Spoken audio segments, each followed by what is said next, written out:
എല്ലാവർക്കും വിദ്യാസ് കിച്ചണിലേക്ക് സ്വാഗതം. അപ്പോൾ ഇന്നത്തെ നമ്മുടെ റെസിപ്പി എന്ന് പറയുന്നത് നമുക്ക് ഹോട്ടലുകളിലും അതുപോലെ ചായക്കടകളിലൊക്കെ നല്ല മുരിഞ്ഞ ദോശയുടെ ഒപ്പം കിട്ടില്ലേ, നല്ല കട്ടയായിട്ടുള്ള ചട്നി, അതിൻ്റെ റെസിപ്പിയാണ് കേട്ടോ നമ്മളിന്ന് പറയുമ്പോൾ. പെർഫെക്റ്റ് ആയിട്ടുള്ള ആ ഒരു ടേസ്റ്റ് തന്നെയാണ് നമ്മൾ ഈ ഒരു ചട്നി ഉണ്ടാക്കുന്നത്. അപ്പോൾ തീർച്ചയായിട്ടും നിങ്ങളെല്ലാവരും ഇതുപോലെ ഉണ്ടാക്കി നോക്കിയിട്ടില്ലാത്തവർ തീർച്ചയായിട്ടും ഉണ്ടാക്കി നോക്കി നോക്കും, നിങ്ങൾക്ക് തീർച്ചയായിട്ടും ഇഷ്ടപ്പെടും.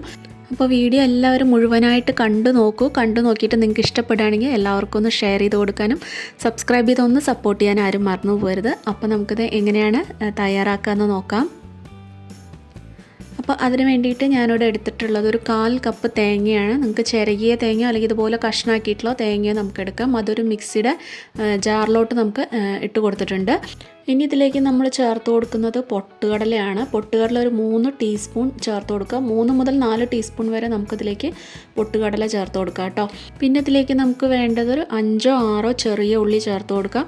ചെറിയ ഉള്ളി തന്നെ വേണം കേട്ടോ, എന്നാലേ ആ പെർഫെക്റ്റ് ആയിട്ടുള്ള ടേസ്റ്റ് കിട്ടുള്ളൂ. പിന്നെ ചെറിയൊരു കഷ്ണം ഇഞ്ചി, പിന്നെ ഒരു 4 പച്ചമുളക് ചേർത്ത് കൊടുക്കുന്നുണ്ട്. പച്ചമുളക് എരിവിനനുസരിച്ച് ചേർത്ത് കൊടുക്കുക കേട്ടോ, കൂടുതലോ കുറവോ എങ്ങനെ നോക്കിയിട്ട് ചേർത്ത് കൊടുക്കുക.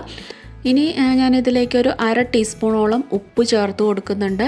പിന്നെ ഉപ്പ് നമുക്ക് പോരാന്നുണ്ടെങ്കിൽ ലാസ്റ്റ് വേണമെന്നുണ്ടെങ്കിൽ ചേർത്ത് കൊടുക്കുക. ആദ്യം ഒരു 1/2 ടീസ്പൂണാണ് കേട്ടോ ഞാനിവിടെ ചേർത്ത് കൊടുത്തിട്ടുള്ളത്. ഇതും കൂടി ചേർത്ത് കൊടുത്തിട്ട് നമുക്ക് നല്ല മയത്തിൽ തന്നെ അത് അരച്ചെടുക്കുക. ആദ്യം ഒന്ന് ജസ്റ്റ് ഒന്ന് ചതച്ചെടുത്ത ശേഷം, ഇതെല്ലാം കൂടി ഒന്ന് ചതച്ചെടുത്ത ശേഷം മാത്രമായിട്ട് വെള്ളം ഒഴിച്ചിട്ട് നമ്മൾ അരച്ചെടുക്കാൻ പാടുള്ളൂ. കാരണം അല്ലെങ്കിൽ ആ തേങ്ങ കഷ്ണമല്ലേ ഞാൻ അതിൽ ചേർത്തിട്ടുള്ളത്. പൊട്ടുകടലയും ഇതൊക്കെ ആണെങ്കിലും ആദ്യം തന്നെ വെള്ളം ഒഴിച്ച് കൊടുത്താൽ നന്നായിട്ട് അരഞ്ഞ് കിട്ടില്ല.